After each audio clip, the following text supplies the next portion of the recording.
Nos acompaña el ministro de Seguridad Pública, Luis Cordero. ¿Cómo está, ministro? Muy buenos días. Muy buen día. Ministro. Bienvenido. Todavía con los ecos de la polémica por los funcionarios de la facha, ahora ex funcionarios involucrados en tráfico de drogas, y también los antecedentes que hemos tenido de que esto es algo que ocurre en cuarteles del Ejército. Lo primero que le quisiera preguntar es si ¿fue correcto que la ministra del Piano diera por zanjado el asunto de las competencias y comentara que con el comandante en jefe de la FACH ya habían puesto los antecedentes en manos del Ministerio Público? Porque hay quienes dicen que esto le resta autonomía a la Fuerza Aérea y a la justicia militar específicamente. Yo no entiendo muy bien las críticas porque la verdad que lo que hizo la ministra del Piano el día de ayer fue transmitir una información que le entregó el comandante en jefe de la FACH. El día jueves a última hora de la noche, donde le comunicó dos cosas, como reportó la ministra del Piano el día de ayer. La primera es que pese a las posiciones que habían tenido previamente, se habían entregado todos los antecedentes al Ministerio Público en la noche del día jueves, que están en el expediente, cosa que ratificó el Ministerio Público, tanto que el día de ayer se desistió de la solicitud de reclamación de artículo 19, que es el deber de cooperación. Y lo segundo es que la ministra del Piano le transmitió lo que le había comunicado el comandante en jefe en términos de que esa es una investigación que le iban a traspasar al Ministerio Público. Pero en ninguna de estas, digamos, línea de tiempo, de conversaciones que usted señala o de traspaso de información aparece la justicia militar, que debería haber tenido lo que pasa es que acá hay dos o tres cuestiones que son relevantes. Primero, no había trabajado una cuestión de competencia todavía. En segundo lugar, lo que se había transmitido es que hay un mandato de cooperación que está establecido en el artículo 19 del Código Procesal Penal. Y lo tercero, que una de las preocupaciones que ha tenido el Ejecutivo desde el inicio de estos casos, que primero comenzó en el caso del Ejército, en el caso de esta organización que estaba metido dentro del regimiento Cazadores en la zona de Tarapacá y que transportaba droga a Santiago. Luego tenemos el evento de la FACH y ahora el que se descubrió esta semana de los ovoides en Colchane, dan cuenta esencialmente, y ese es el tema central, de que detrás de estos tres aspectos la principal inquietud del Ejecutivo ha sido las estructuras criminales que están asociadas a eso. Sí, pero antes de eso, solamente para despejarlo, ¿no debió esperarse el pronunciamiento de la justicia militar? ¿Es correcto institucionalmente que sea el comandante en jefe de la Fuerza Aérea el que resuelva la cuestión de la competencia? Que yo sé que no se ha resuelto porque hay una sesión, pero en la práctica lo comunica él junto a la ministra del Piano. Mire, aquí lo que hay es que hay un deber general de cooperación que se encuentra en el Código Procesal Penal, que es con indiferencia a la discusión de competencia, y en eso el presidente ha sido muy claro sobre ese punto. Y la segunda cosa que yo creo que es conveniente que todos tengamos presentes, porque a veces podemos focalizarnos en formalismo y no quedarnos en el fondo. La justicia militar no está pensada ni fue diseñada para hacer investigación de organizaciones criminales y menos de crimen organizado transnacional. De eso estamos hablando, del problema principal que tenemos en estas investigaciones y particularmente en la zona de Tarapacá, que la preocupación central del gobierno es el tipo de droga y la zona fronteriza. Entonces, ¿no se ha perdido tiempo con esta disputa? El Ejecutivo ha tenido una opinión desde el inicio sobre este punto. El Ejército tuvo una opinión, o sea, la investigación del Ejército fue adoptada inmediatamente por el Ministerio Público. Días atrás, cuando se encuentran estos ovoides, pese a que es en un recinto militar, la decisión del Ejército es comunicarlo inmediatamente al Ministerio Público. ¿Y la PDI la que llega a hacer la decisión? Sí. La PDI ha estado en todos estos peritajes asociados al tema de drogas, pero lo que a mí me parece que es lo relevante de esto es focalizarnos en las investigaciones que están vinculadas o que pueden estar vinculadas a organizaciones criminales en esa zona fronteriza. Pero a lo que voy, ministro, es que el tiempo en este tipo de investigaciones, yo me imagino, no soy experto en la materia, pero me imagino que es súper relevante para poder recabar los antecedentes, para hacer los peritajes, para hacer las investigaciones, para que los civiles que estén involucrados desde el lado de las bandas de crimen organizado no puedan destruir evidencia, etcétera. O sea, la contienda de competencia al final sí tiene un efecto desde el punto de vista de la investigación, ¿o no? Bueno, lo dijo el fiscal nacional ayer, en la entrevista que tuvo con ustedes. Con Mónica Rincón anoche, sí. La dilación o el retraso tiene un impacto en las investigaciones, eso no cabe ninguna duda. En los casos de organizaciones criminales es más relevante aún. Muchas de estas investigaciones, de hecho, suelen iniciarse con cierta reserva, que fue el caso del Ejército. El Ejército fue una investigación que nace producto de una denuncia del Ejército que se realiza una investigación del Ministerio Público conjuntamente con la S7. Se busca monitorear una entrega controlada y que permita desbaratar esta organización. Hay toda una estructura de investigación y de levantamiento de antecedentes vinculadas a organizaciones criminales que son claves en los primeros días de la investigación. Por eso le digo, esto no es un juicio a un mérito no de la justicia militar. Yo creo que no es conveniente quedarse ahí. Porque la justicia militar no está diseñada para investigar organizaciones criminales y menos crimen transnacional. Está diseñada esencialmente para investigar delitos militares y en el caso de los delitos comunes que ocurren dentro de recintos militares. El ejemplo clásico de esto sería cuando un funcionario de la Fuerza Armada comete un homicidio con otro dentro de un recinto militar. Otro en un recinto, ya, pero ¿cómo se explica usted entonces que el fiscal de aviación Carlos Yáñez haya defendido el mejor derecho que ellos supuestamente tienen para investigar? ¿Cómo se lo explica? Yo supongo que es una estrategia legal formal, que ha sido una estrategia distinta a la que ha tenido el Ejército, en mi opinión. ¿Y usted comparte lo que dijo anoche Ángel Valencia respecto de que en el pasado él siempre se ha manifestado críticamente de la justicia militar? Yo tengo una opinión sobre este punto. ¿Debiera seguir existiendo? Es que yo creo que la justicia militar tiene un propósito. Primero tenemos dos problemas. La justicia militar descansa en el sistema antiguo y en un régimen regulatorio que es demasiado arcaico. Y la segunda, que la justicia militar, aún modernizada, no está diseñada y su propósito central no es desbaratar organizaciones criminales, y especialmente crimen transnacional, que es el riesgo que tenemos en la zona fronteriza. O sea, si esto fuese una discusión, lo voy a ejemplificar del siguiente modo. Acabamos de haber aprobado Fiscalía Supraterritorial. Sí. Es impensable que nosotros podamos tener una discusión de estas características respecto a una investigación de la Fiscalía Supraterritorial, cuyo objetivo central es combatir organizaciones criminales de estas características. ¿Y cómo se va a hacer eso? Porque puede pasar de nuevo. Sí, pero yo creo que ahí la discusión que ha tenido el Congreso hasta ahora es muy evidente de que la regla prevalente, tanto por la reforma constitucional que la crea, como la ley que se acaba de haber aprobado, es competencia del Ministerio Público. Ahora, ¿el Ejército y la FACH reaccionaron de manera distinta frente a casos similares, o no? Sí, pero yo creo que también tiene que ver con, yo creo, destacar el rol que han tenido los comandantes en jefe en esto. Primero, porque lo han adoptado con decisión.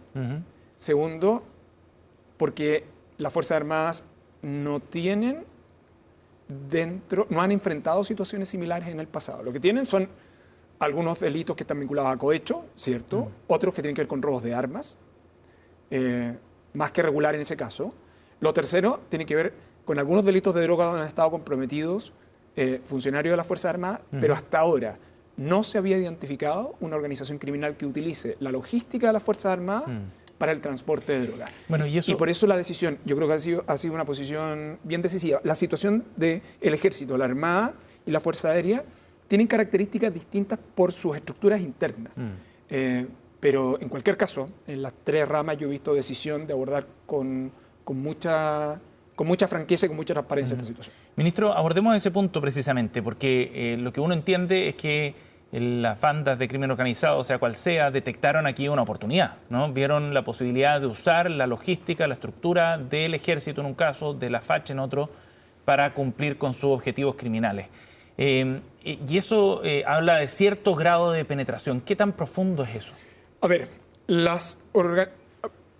el año 2020 Chile dictó su última política nacional de defensa. Se está actualizando ahora, va a salir el 2025.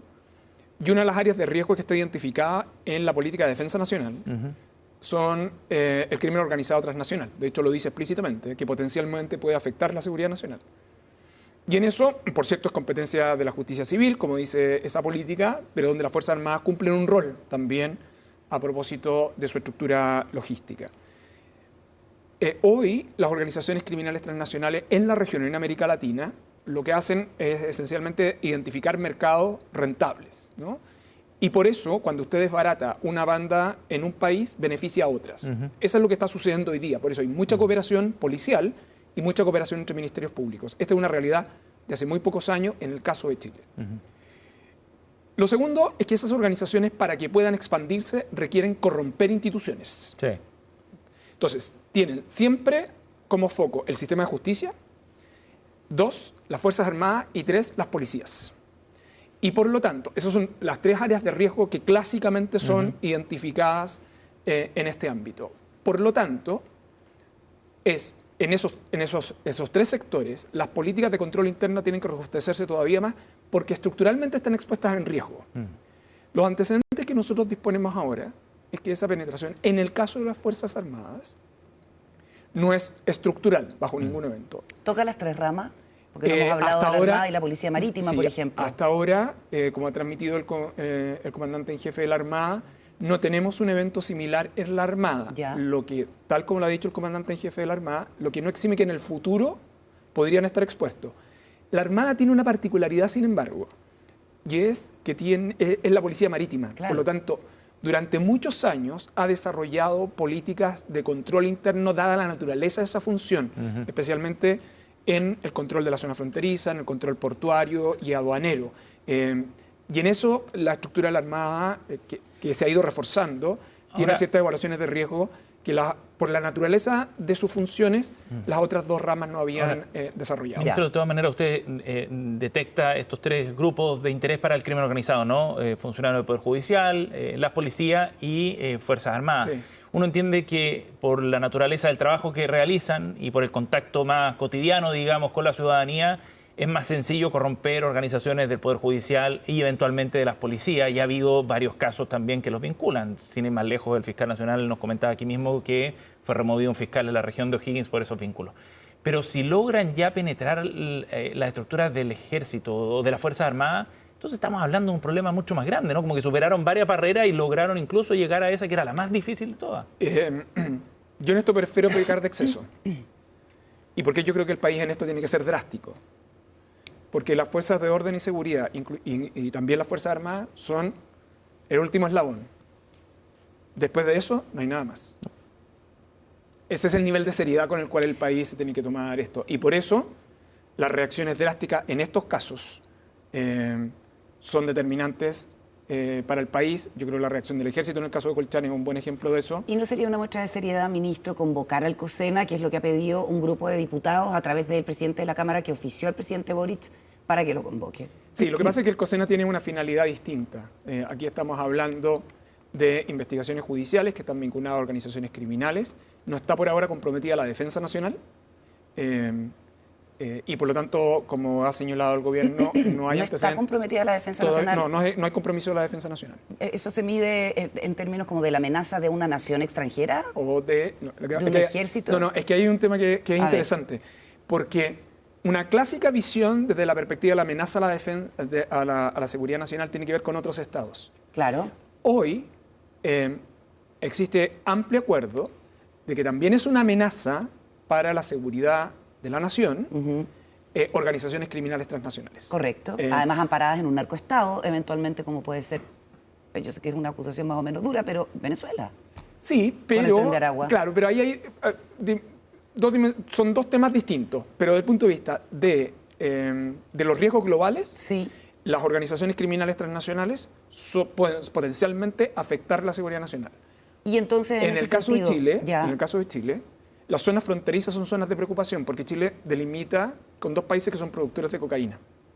Pero además también es relevante saber qué tipo de droga aparece, porque habitualmente, dependiendo del tipo de droga, esto es algo que yo creo que también les anticipó el fiscal nacional, con la evidencia que tiene el país, más o menos sabe cuáles son las organizaciones criminales que explotan esos mercados. Ketamina, Tren de Aragua, Venezuela. Eso fue lo que dijo ayer el fiscal nacional. Claro, cocaína son habitualmente países fronterizos, aunque no son excluyentes. Correcto. Ojo. Metanfetaminas tiene otras características respecto de otras organizaciones. Pero esto es posible por la cantidad de información que ha reunido el sistema institucional chileno a través de COSENA y a la amenaza a la defensa nacional, a la amenaza a la seguridad nacional. Hoy día nosotros, lo que pasa es que las organizaciones transnacionales de crimen organizado son potencialmente una afectación a la seguridad nacional. Eso dice la política de defensa de Chile. ¿Y eso no justifica la en la actualidad, con los antecedentes de los cuales el país tiene respecto a las investigaciones en curso, que se están desarrollando, se están desarrollando, dadas las características de esos hechos, no hay antecedentes que lo justifiquen. Su convocatoria, como ha dicho el gobierno, por ahora. Ya, porque si ustedes dicen que es mejor, usted dijo, es mejor como pecar de exceso en esta materia, ¿No sería razonable una Es convocatoria? que esto tiene que ver con las competencias del COSENA. Ojo con eso. Ya. Aquí en estos momentos, lo que hay que potenciar son las competencias de la investigación criminal y de las policías. Si aparecen nuevos antecedentes, no se descarta convocar al COSENA. O sea, el gobierno lo que ha dicho, que no hay antecedentes por ahora para convocar al COSENA. Ojo, en la semana pasada estuvo la ministra de Defensa y el comandante en jefe de la facha en la Cámara de Diputados, fue una sesión pública, eso es un problema porque hay temas que no se pueden entregar públicamente. Esta semana, la ministra de Defensa, yo y los comandantes en jefe estuvimos en una sesión secreta en la Comisión de Defensa del Senado y el lunes estaremos en una comisión secreta en la Comisión de Constitución del Senado, donde se han estado proporcionando antecedentes que no pueden ser de divulgación pública. ¿Confía en el secreto de las comisiones? Sí, porque entre otras cosas solo pueden comparecer quienes están juramentados y solo quiero recordar que quien revela información de una sesión secreta comete delito. Ministro, ahora...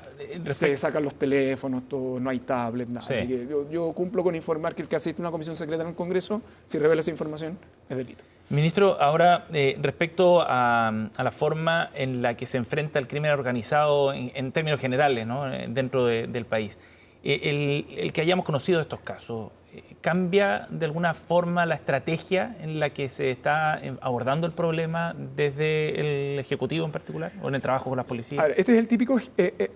usted no puede abordar estructuras criminales de estas características solo desde una perspectiva unidireccional. Es decir, esto no se resuelve solo con el Ejecutivo y las policías.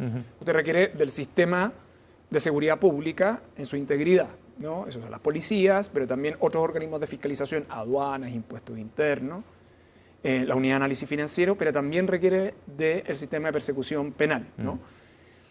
El Ministerio Público es autónomo, pero en esto el Estado de Chile ha estado actuando coordinadamente. ¿Y por qué ha estado actuando coordinadamente? Porque la expansión, como ya lo he dicho, del crimen organizado requiere que usted tenga capacidad de corromper. Y estas son organizaciones que tienen capacidad de corromper. Hay instituciones sensibles para el país que uno debe evitar porque si no hay un punto de no retorno. El país está avanzando en eso. De hecho, ha estado avanzando en otros de los aspectos en los cuales el país es muy destacado a nivel internacional. Chile no solo ha perseguido los crímenes cometidos por estas organizaciones, ha pedido las extradiciones de estas personas, no obstante irse fuera del país, sino que ha ido a abordar su financiamiento y particularmente su régimen de remesas. Son investigaciones que han tomado tiempo, pero están teniendo resultados y eso es lo relevante. Lo que viene ahora es también focalizar aspectos que están vinculados a mecanismos de control interno y reforzar esos controles internos en determinadas instituciones. Esta idea de que a mí no me va a pasar, ¿no?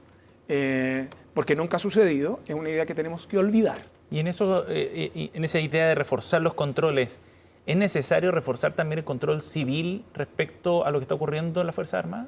Y son dos cosas distintas. Hoy día tenemos control civil intenso respecto a las gestiones de patrimonio, los temas presupuestarios.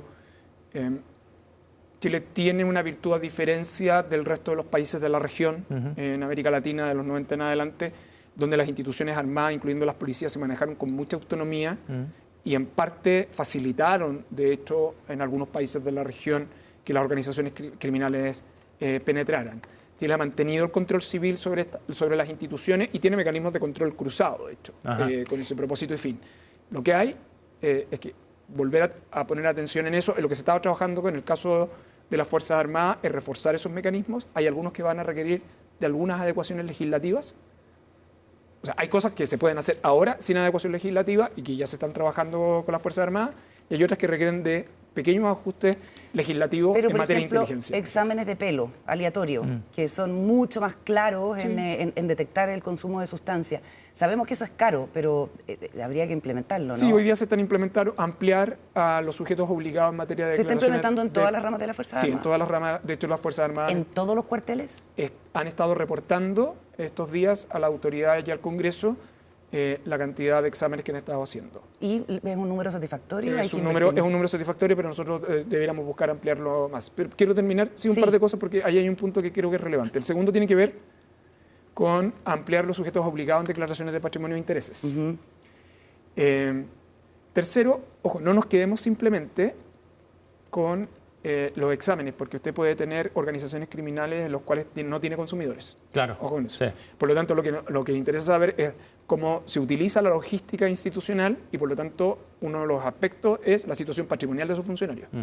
¿Qué fue lo que pasó en el ejército, entiendo? Eso es lo que pasó en el ejército. Es una de las maneras como se identifica el fraude de Carabineros en su oportunidad. También. Entonces, en esos aspectos se ha estado trabajando. Y lo tercero tiene que ver con medidas de inteligencia interna adicionales a las que actualmente existe en las Fuerzas Armadas. En el caso de las policías tienen otra particularidad.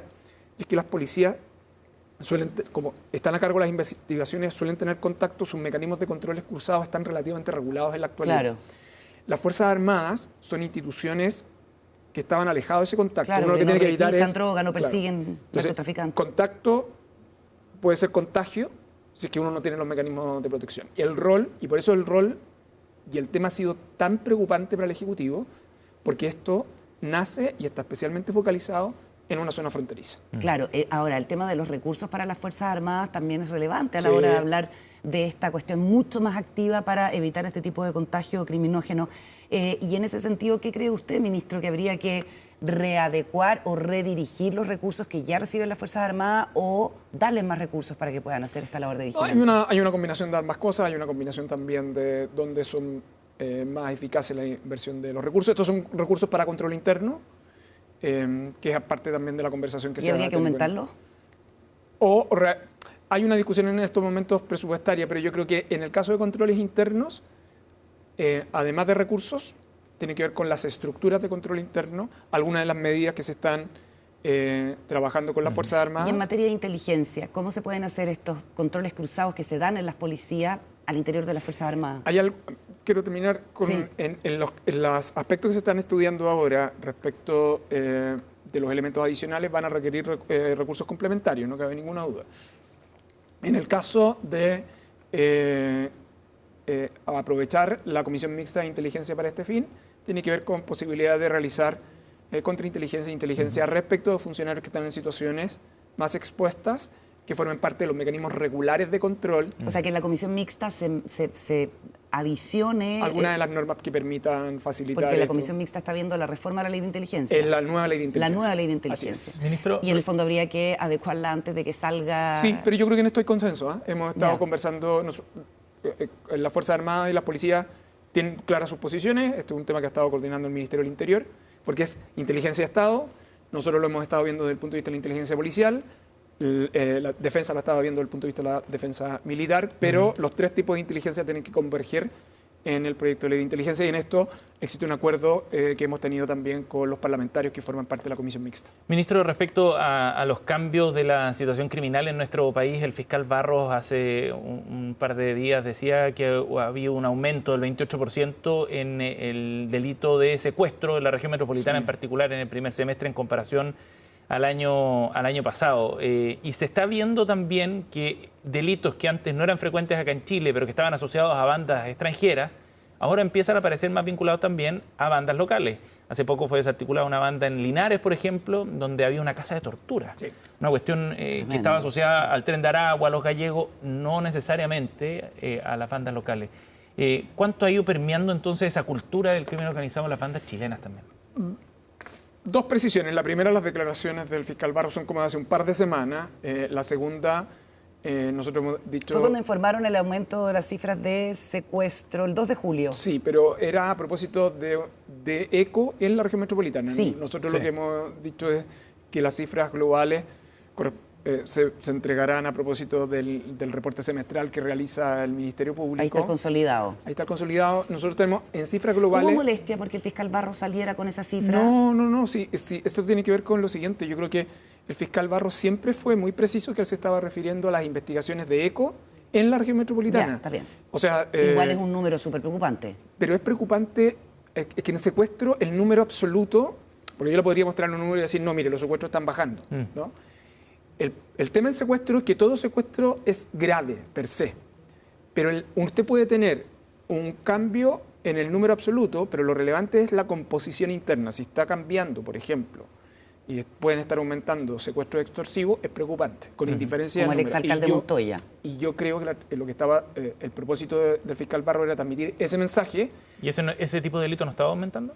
El extorsivo lo que ha estado cambiando es en los sujetos que participan. Habitualmente eran víctimas extranjeras y han empezado a aparecer chilenos. La preocupación del fiscal Barros en torno a esos delitos es por qué están participando chilenos y entre otros tienen que ver con estos usos de aplicaciones de comercio sexual, que además tienen otro tema, y es que habitualmente detrás de esas aplicaciones existen organizaciones criminales extranjeras que están dedicadas a la trata de personas. Claro. Entonces, la trazabilidad es muy grande. Y de hecho, el fiscal Barros hizo otra afirmación, y es que cuando usted compra un celular robado o accede a ese tipo de aplicaciones, usted está manchado colaborando en en eso.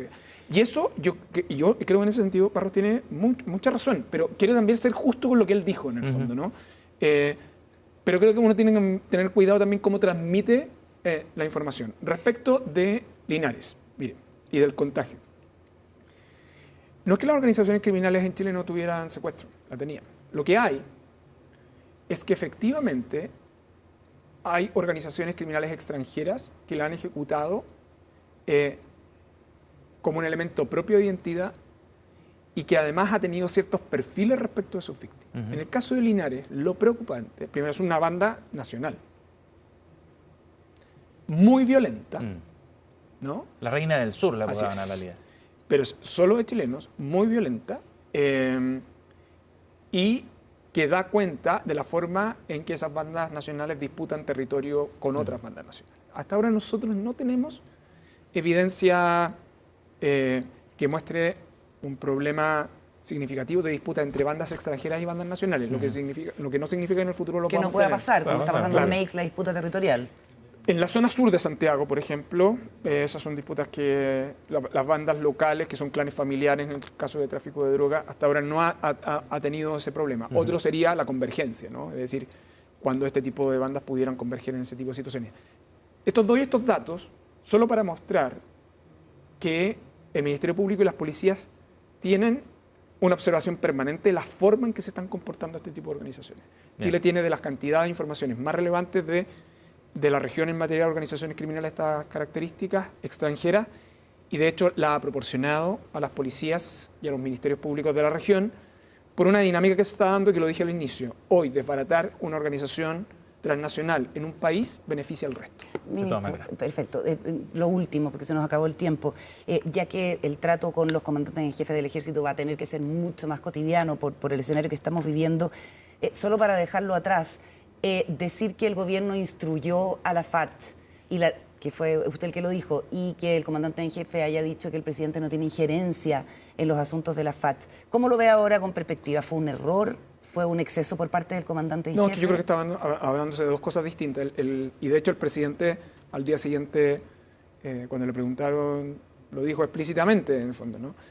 Lo que el gobierno solicitó es que se tuviera el imperativo del mandato del artículo 19 del Código Procesal Penal que obliga a la colaboración de las investigaciones del Ministerio Público. Otra cosa distinta, que es a lo que entendemos nosotros se refirió el comandante en jefe de la Fuerza Aérea, es la contienda de competencia. Y el presidente y el Ejecutivo siempre ha sido claro que las contiendas las resuelven los tribunales. Pero el deber de colaboración es un mandato del artículo 19 para cualquier autoridad, 19 del Código Procesal Penal para cualquier autoridad.